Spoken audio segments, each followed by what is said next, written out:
Hello friends, welcome to defence matrix. तो आज की जो सबसे इम्पॉर्टेंट डिफेंस न्यूज़ है वो ये है कि HAL ने एक कॉन्ट्रैक्ट साइन किया है सफल हेलीकॉप्टर इंजन्स के साथ, जो कि IMRH के लिए इंजन बनाएंगे और इस इंजन को डिज़ाइन, डेवलप और मैन्युफैक्चर तो करेंगे ही, साथ ही साथ लाइफ साइकिल सपोर्ट भी यही प्रोवाइड कराएंगे।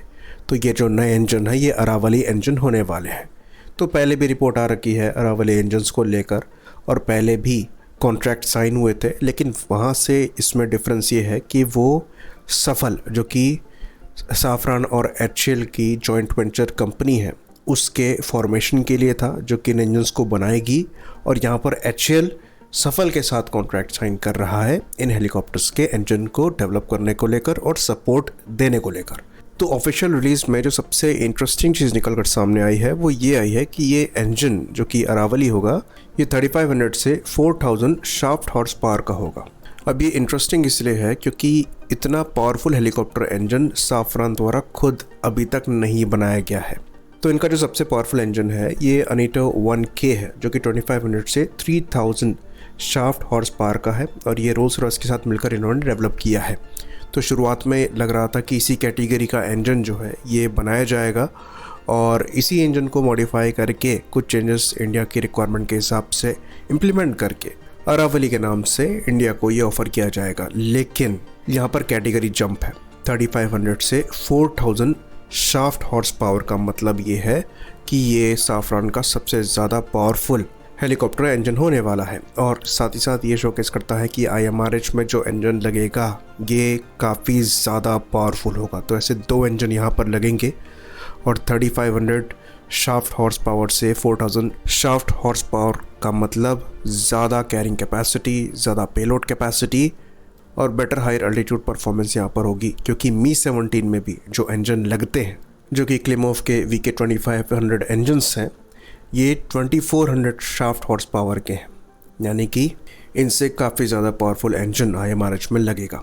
तो IMRH के स्टेटस की बात करें तो अभी तक इसके प्रोटोटाइप का कंस्ट्रक्शन जो है ये स्टार्ट नहीं हुआ है और जो फुल स्केल प्रोटोटाइप डेवलपमेंट है ये पहले कहा जा रहा था कि 2025 और 26 से स्टार्ट हो जाएगा, पर अभी यहाँ पर समय लगने वाला है। तो इसकी फ़र्स्ट फ्लाइट भी 2030-31 से पहले नहीं होगी, समय यहाँ पर लगेगा, जिसके बाद टेस्टिंग और ट्रायल्स के पीरियड के बाद सर्विस इंडक्शन 2035 के बाद ही हो पाएगा। तो कुछ सवाल यहाँ पर उठते हैं कि 2035 के हिसाब से क्या IMRH का डिज़ाइन सही है। खैर ये तो समय ही बता पाएगा, लेकिन ये बात हम ज़रूर यहाँ पर बता दें कि जो एक्सपेक्टेड ओरिजिनल टाइमलाइन थी उससे हम काफ़ी पीछे यहाँ पर चल रहे हैं। इवन शुरुआत में ये तक कहा जाता था कि जो फर्स्ट फ्लाइट है ये 2025-26 में हो जाएगी, यानी कि इस साल तक हो जानी चाहिए थी। और सर्विस इंडक्शन 2028 से चालू हो जाएगा। 2 साल के टेस्टिंग के बाद 6 प्रोटोटाइप बनाए जाएंगे, उसके बाद प्रोडक्शन जो है कर लिया जाएगा। लेकिन रियलिटी डिफरेंट है। रियलिटी ये है कि अभी इंजन को लेकर यहाँ पर डील साइन हुई है और प्रोटोटाइप का नामो निशान पता नहीं है। आर्मी और एयरफोर्स की बात करें तो Mi-17 V5 अभी भी अच्छी खासी सर्विस दे सकते हैं, तो वहाँ पर वेट किया जा सकता है। लेकिन अगर आप नेवी की बात करेंगे, जिनको DBMRH चाहिए, तो नेवी के पास इतना समय नहीं है। वो अपने सी किंग्स वैसे ही रिटायर कर रहे हैं, MS-60 उन्होंने परचेज़ किए हैं और हो सकता है यहाँ पर वो नंबर्स बढ़ाने पड़ जाएं, क्योंकि जिस तरीके से प्रोग्राम चल रहा है DBMRH का वेट करना लंबा पड़ सकता है। तो IMRH प्रोग्राम ज़रूरी तो है, लेकिन इस केस में हम ये ज़रूर कहेंगे कि अगर ज़्यादा डिले यहाँ पर होती है तो प्रोग्राम के रेलेवेंस पर क्वेश्चन उठ सकता है।